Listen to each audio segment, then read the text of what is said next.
Assalamualaikum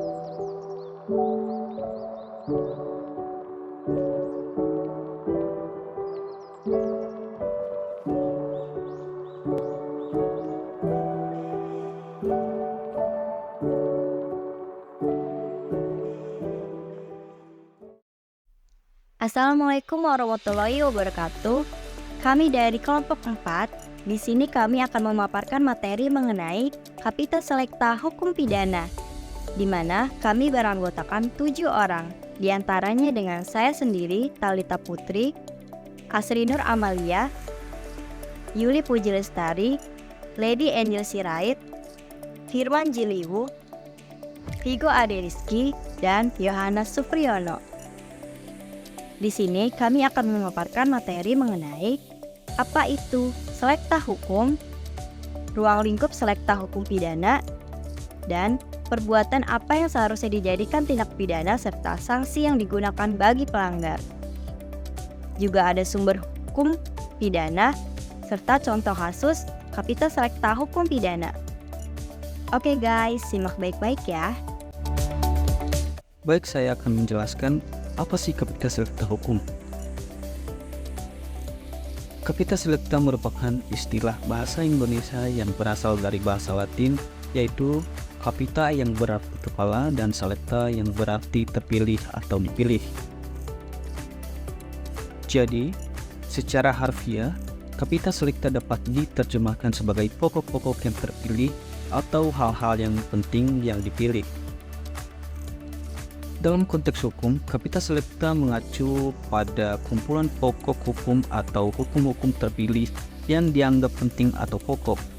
Ini bisa mencakup teori-teori hukum, konsep-konsep hukum, atau hukum-hukum yang dianggap sebagai dasar atau inti dalam suatu bidang hukum tertentu. Pemilihan hukum-hukum atau konsep-konsep tertentu untuk dimasukkan ke dalam Kapita Selekta Hukum biasanya didasarkan pada relevansi, signifikansi, atau kepentingan praktis, sehingga ketika seseorang merujuk pada Kapita Selekta Hukum, mereka sedang membahas atau mengacu pada inti atau esensi dari hukum yang dianggap krusial atau fundamental dalam suatu konteks tertentu. Jadi dapat kita simpulkan, yang dimaksud dengan Kapita Selekta Hukum merupakan suatu istilah yang digunakan untuk merujuk pada kumpulan aneka masalah terpilih di bidang hukum tertentu. Misalnya, Kapita Selekta Hukum Pidana. Ini merupakan kumpulan aneka masalah terpilih di bidang hukum pidana yang mencakup berbagai aspek hukum pidana seperti teoritik, fungsional, politik, dan perbandingan. Secara garis besar, Kapita Selekta Hukum Pidana membahas tentang sistem pemidanaan, kebijakan kriminal hukum pidana, berlakunya undang-undang pidana menurut waktu, reformasi hukum pidana, perkembangan formulasi konsep RUU KUH, dan kebijakan penanggulangan tindak pidana baik menurut KUHP dan RUU KUHP. Jadi sekian yang bisa saya sampaikan. Untuk materi selanjutnya akan disampaikan oleh teman kami Asrinur Amalia. Terima kasih. Assalamualaikum warahmatullahi wabarakatuh. Di sini dengan saya Asrinur Amalia ingin melanjutkan pembahasan mengenai Kapita Selekta Hukum Pidana. Nah, pembahasan pertama yang akan saya jelaskan di sini adalah mengenai pengertian hukum pidana itu sendiri. Adalah keseluruhan peraturan yang menentukan perbuatan apa yang merupakan tindak pidana dan hukuman apa yang dapat dijatuhkan terhadap yang melakukannya. Hukum pidana bukanlah yang mengadakan norma hukum itu sendiri, tetapi sudah terletak pada norma lain dan sanksi pidana diadakan untuk menguatkan ditaatinya norma-norma lain tersebut. Sebagai organisasi terkuat, tertinggi, dan terbesar, hanya negara yang memiliki hak dan wewenang untuk menentukan serta menjalankan hukum pidana tersebut. Ini berarti bahwa negara merupakan satu-satunya subjek hukum yang dapat membentuk aturan yang mengikat semua warganya, serta dapat menjalankannya dengan sebaik-baiknya, agar aturan tersebut ditegakkan dan dilaksanakan dalam rangka terjaminnya ketertiban umum. Lalu, Hukum pidana merupakan bagian dari hukum publik yang berisi ketentuan mengenai yang pertama, aturan hukum pidana dan larangan melakukan perbuatan-perbuatan tertentu yang disertai dengan ancaman berupa sanksi pidana bagi yang melanggar larangan itu. Aturan hukum pidana dapat dilihat dalam KUHP maupun peraturan yang lainnya. Yang kedua, syarat-syarat tertentu yang harus dipenuhi bagi si pelanggar untuk dapat dijatuhkannya sanksi pidana berisikan tentang yang pertama, adanya kesalahan atau squalk. Yang kedua, pertanggungjawaban pidana pada diri si pembuat atau hukum pidana adalah keseluruhan dari peraturan yang menentukan perbuatan apa yang dilarang serta termasuk ke dalam tindak pidana. Lalu menentukan hukuman apa yang dapat dijatuhkan terhadap yang melakukannya. Baik, di sini saya akan menjelaskan mengenai pembagian hukum pidana. Hukum pidana dapat dibagi atas dasar hukum pidana material dan hukum pidana formil. Hukum pidana objektif dan hukum pidana subjektif. Hukum pidana umum dan hukum pidana khusus. Hukum pidana nasional, hukum pidana lokal, dan hukum pidana internasional, serta hukum pidana tertulis dan hukum pidana tidak tertulis. Berikut ini mengenai penjelasan mengenai hukum pidana. Hukum pidana material dan hukum pidana formil. Berdasarkan definisi hukum pidana sebagaimana yang telah diutarakan di atas, secara umum hukum pidana dibagi menjadi dua bagian, yaitu hukum pidana material dan hukum pidana formil. Hukum pidana material berisi perbuatan yang tidak boleh dilakukan atau perbuatan yang harus dilakukan dengan disertai ancaman pidana. Singkatnya, hukum pidana material berisi mengenai perbuatan-perbuatan pidana. Hukum pidana formil pada dasarnya sama dengan hukum formil lainnya, yaitu untuk menegakkan hukum material. Dengan demikian, hukum pidana formil merupakan untuk menegakkan hukum pidana material. Hukum pidana formil didasari berisi mengenai cara bagaimana menegakkan hukum pidana material melalui suatu proses peradilan pidana. Mengenai hukum pidana material di Indonesia, dikodifikasikan di dalam Kitab Undang-Undang Hukum Pidana. Secara singkat, pembelajaran hukum pidana perlu juga mengetahui sejarah pembentukan KUHP yang menjadi acuan material. KUHP sendiri berasal dari sejarah Belanda yang dibuat di Tweede Kamer, Parlemen Belanda.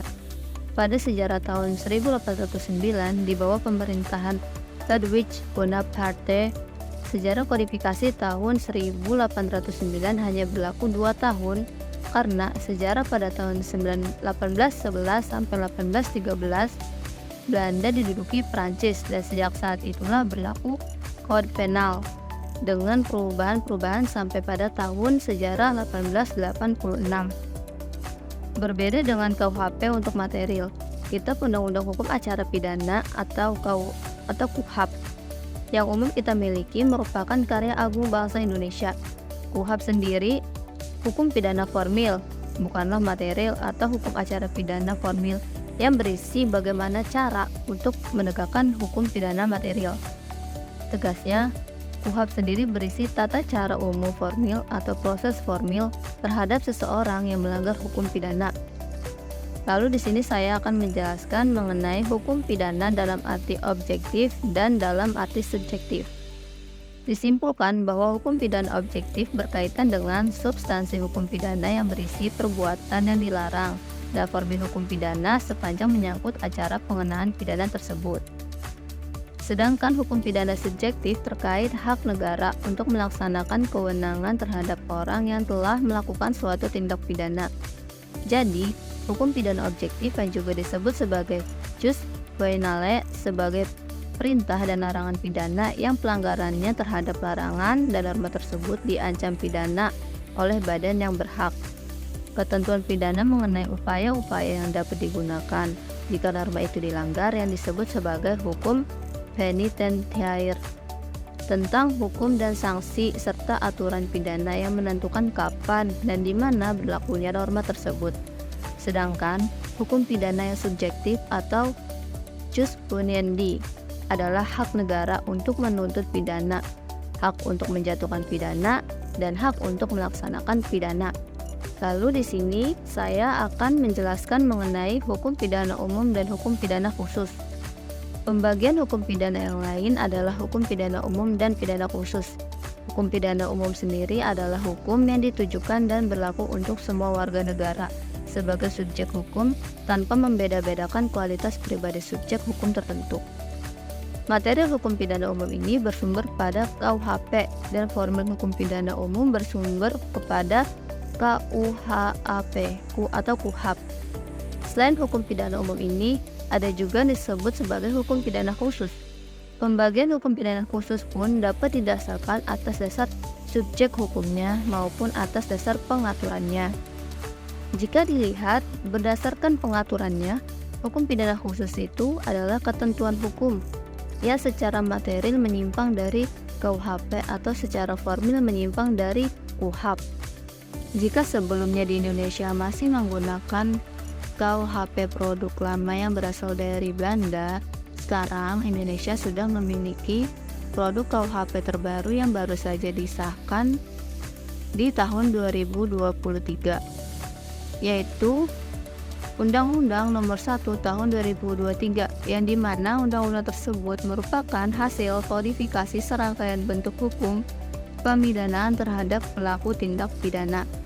Namun penggunaannya pun belum diberlakukan karena menunggu selama 3 tahun setelah disahkannya Kitab Undang-Undang Hukum Pidana yang baru, yang akan berlaku nantinya di tahun 2026.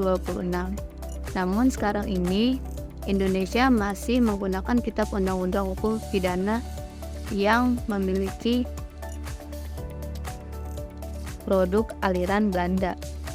Baik, itulah sekian dari penjelasan yang telah saya paparkan mengenai Kapita Selecta Hukum Pidana. Pada pembahasan selanjutnya akan dijelaskan oleh saudari Lady Angel Said. Waktu setempat dipersilakan. A. Ruang lingkup reformasi hukum pidana.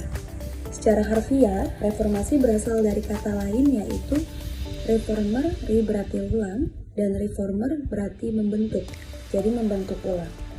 Dalam praktiknya, kekuasaan Orde Baru terbentuk dengan proses seperti yang pertama, kekuasaan Orde Baru lebih mementingkan sentralisasi. Kekuasaan Orde Baru juga mengedepankan prinsip otonomisasi.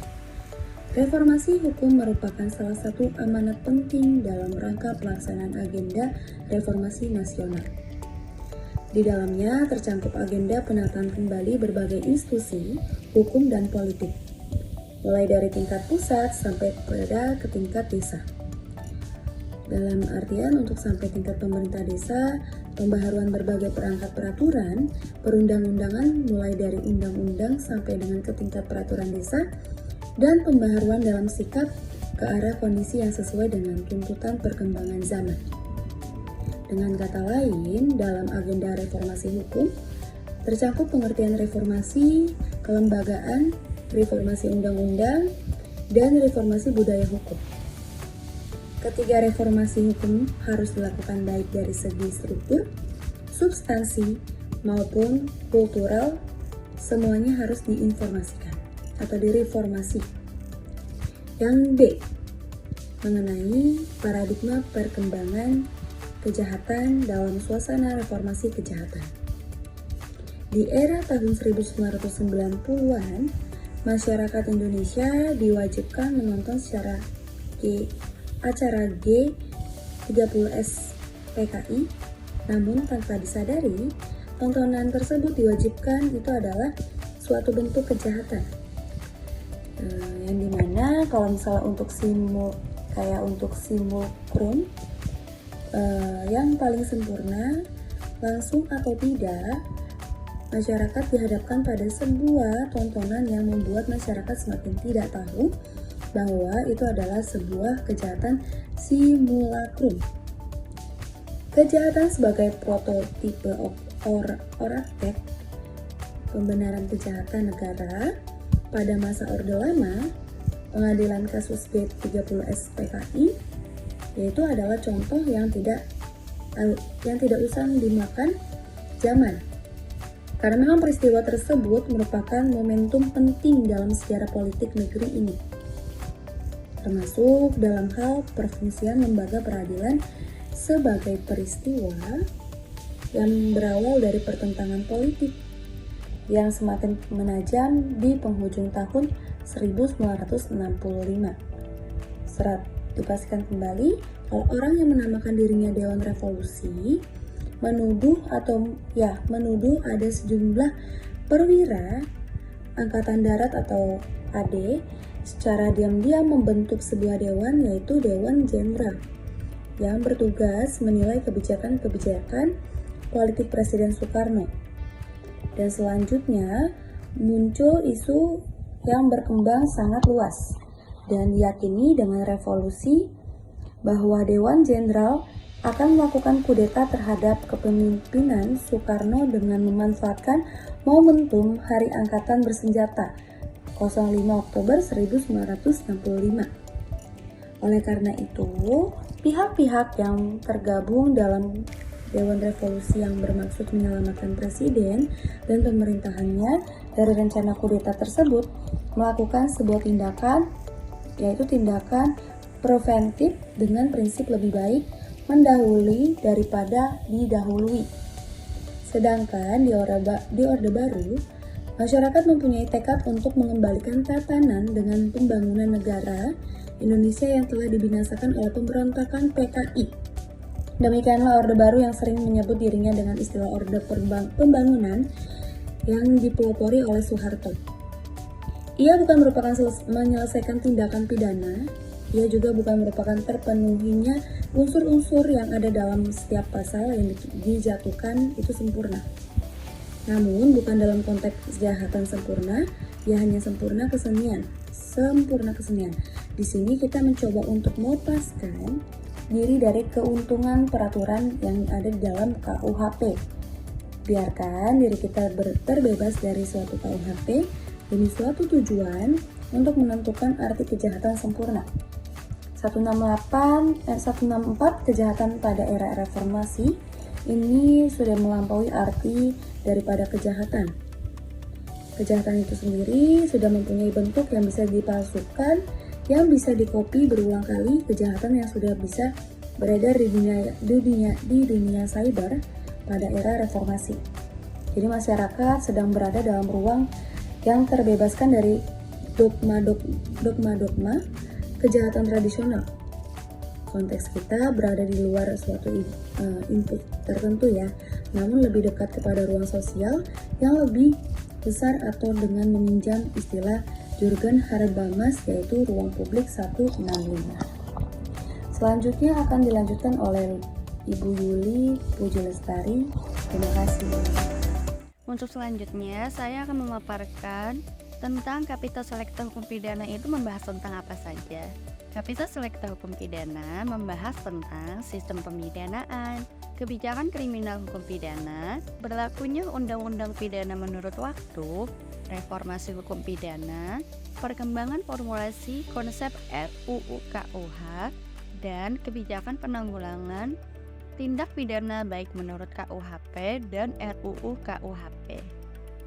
Alasan adanya Kapita Selekta Hukum Pidana dengan pertimbangan pertama, bahwa perkembangan hukum pidana material dan formil begitu pesat, baik RUU KUHP yang menjadi penolakan oleh masyarakat atau mahasiswa maupun yang ada di dalam peraturan perundang-undangan. Di luar peraturan KUHP, undang-undang tertentu yang baik diatur di dalam Undang-Undang Tindak Pidana maupun peraturan perundang-undangan yang salah satunya mengenai tentang ketentuan pidana.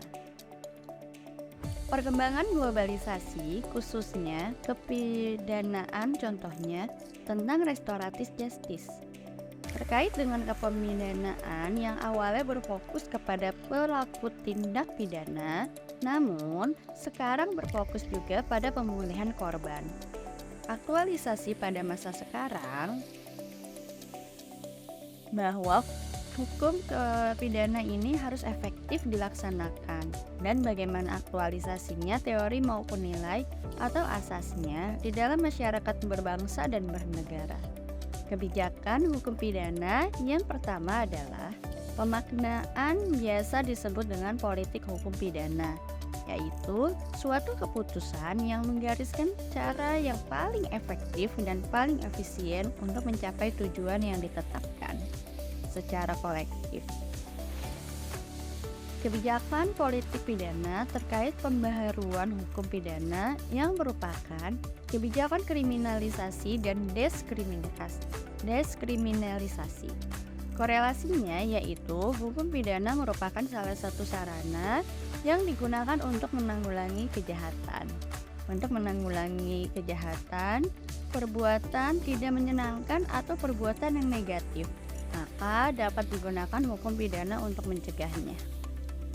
Hakikatnya, dari kebijakan hukum pidana ini berwujud dari hukum pidana itu sendiri, yang merupakan bagian dari upaya untuk mengatasi kemanusiaan agar dapat menunjang tujuan nasional, yaitu mensejahterakan masyarakat. Untuk selanjutnya akan dilanjutkan oleh rekan saya Thalita Putri. Terima kasih. Baik, di sini saya akan menyampaikan materi mengenai sumber hukum pidana dan sistem pemidanaan di Indonesia. Sumber hukum pidana di Indonesia terbagi menjadi dua, yaitu sumber hukum tertulis dan sumber hukum tidak tertulis. Sumber hukum tertulis yaitu berupa Kitab Undang-Undang Hukum Pidana atau biasa yang kita sebut KUHP, undang-undang yang merubah atau menambah KUHP, Undang-Undang Hukum Pidana Khusus, serta aturan-aturan pidana di luar Undang-Undang Hukum Pidana. Kemudian ada sumber hukum tidak tertulis, yaitu sumber hukum yang hidup di masyarakat atau biasa yang kita sebut hukum adat. Dalam batasan maksimum dan minimum ancaman pidana, hakim bebas bergerak untuk mendapatkan pidana yang tepat bagi si pelaku. Tetapi, kebebasan hakim ini tidaklah dimaksudkan untuk membiarkan hakim bertindak sewenang-wenang yang bersifat subjektif.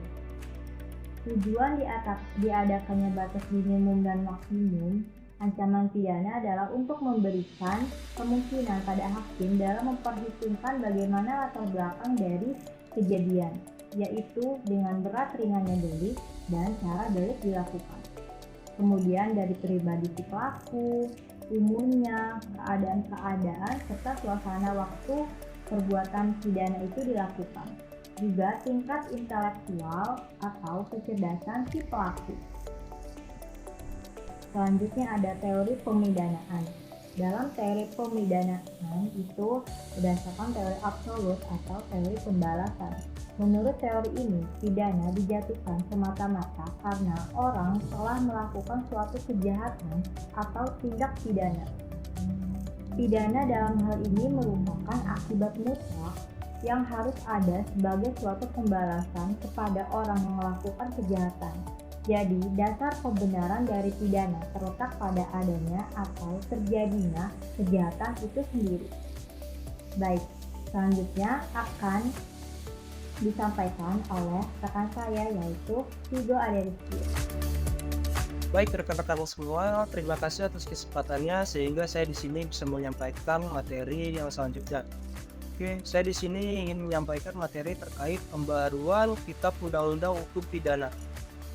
Dalam hal ini sebenarnya Indonesia sudah memiliki Kitab Undang-Undang Hukum Pidana yang semua dipakai, tetapi para pendapat hukum atau ahli hukum berpendapat masih banyak atau terdapat celah hukum di dalam kutip kelemahan yang ada di dalam KUHP tersebut, sehingga berdasarkan alasan itu atau alasan lainnya menyebabkan perlunya ada pembaruan Kitab Undang-Undang Hukum Pidana.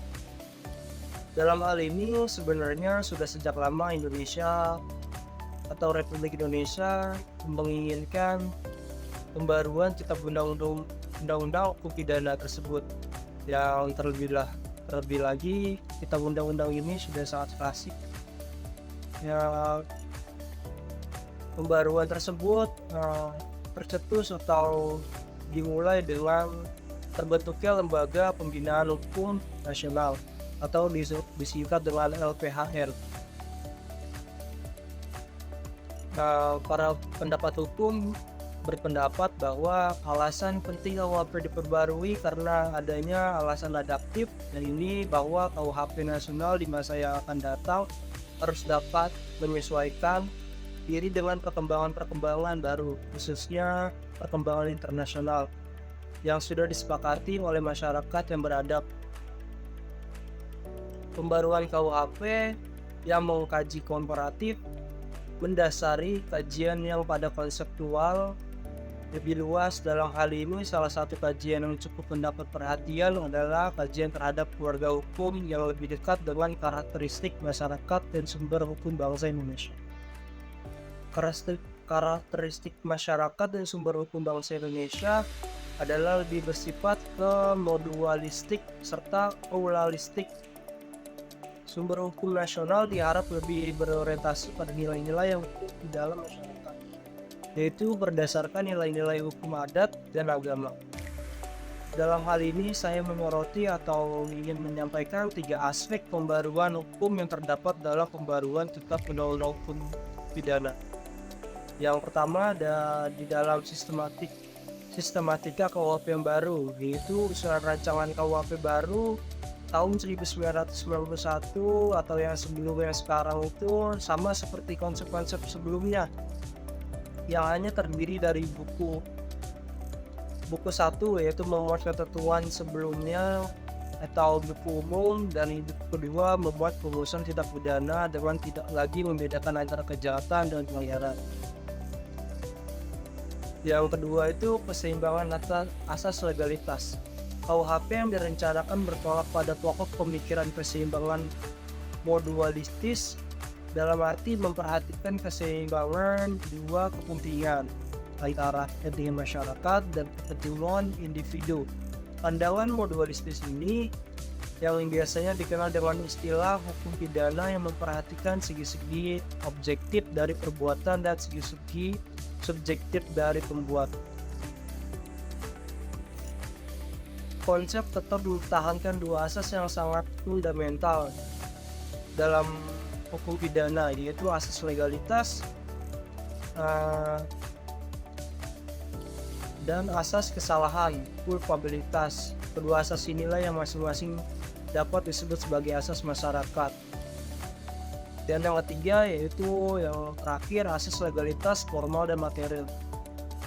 Perumusan asas legalitas dalam KUHP yang sekarang, konsep memperluas perumusannya dengan mengakui eksistensi berlakunya hukum yang hidup sebagai dasar atau pidananya suatu perbuatan sepanjang perbuatan itu tidak ada persamaan atau tidak diatur dalam undang-undang.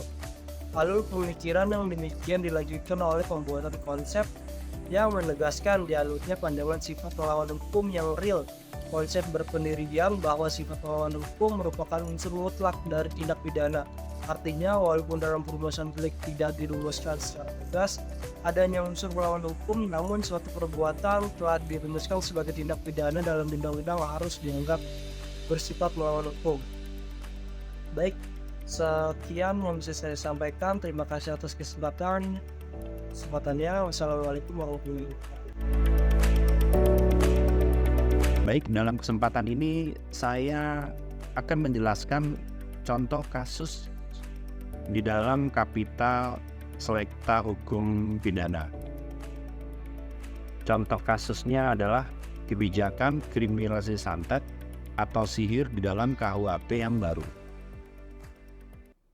Menjadi menarik mengapa KUHP yang baru membahas tentang masalah santet adalah pertama karena masalah persantetan merupakan salah satu fenomena, yaitu sesuatu yang tampak di dalam masyarakat walaupun samar-samar dan sangat sulit dibuktikan,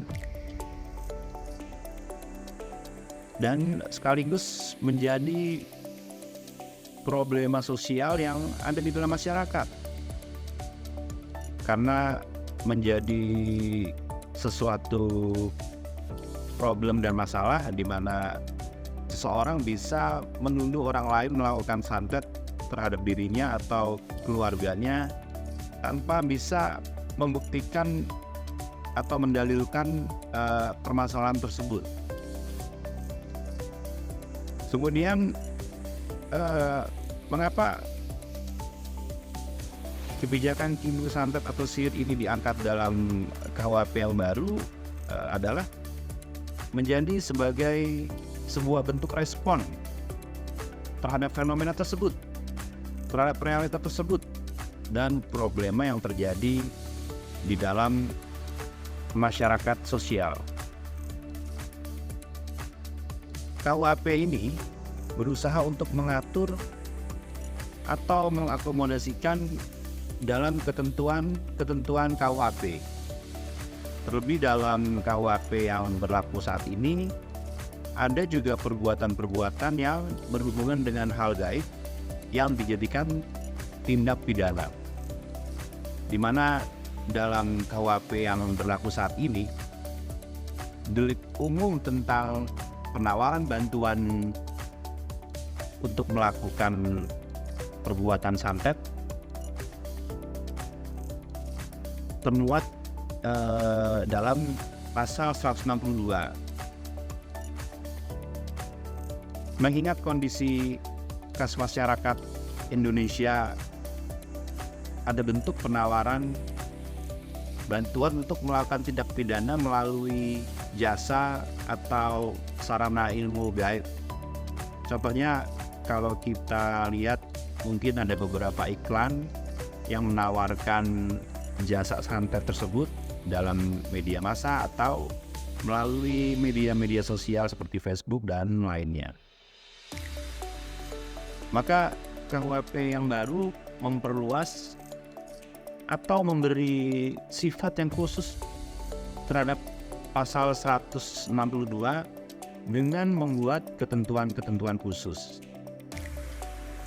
di mana dalam upaya mengkriminalisasi perbuatan yang berhubungan dengan persantetan, KUHP yang baru hanya menitik beratkan perhatiannya pada usaha untuk melakukan pencegahan terhadap dilakukannya praktek santet ini oleh para juru santet, dukun, atau apa istilahnya yang berlaku di dalam masyarakat, di mana yang akan dicegah atau diberantas adalah profesi atau pekerjaan tukang santet ini, di mana tukang santet ini adalah subjek atau orang yang memberikan bantuan kepada orang lain untuk menimbulkan kematian atau mencelakakan orang lain sehingga orang lain itu mengalami penderitaan yang kadang-kadang tidak bisa kita terima dengan akal sehat. Demikian contoh kasus dari saya tentang Kapita Selekta Hukum Pidana. Terima kasih.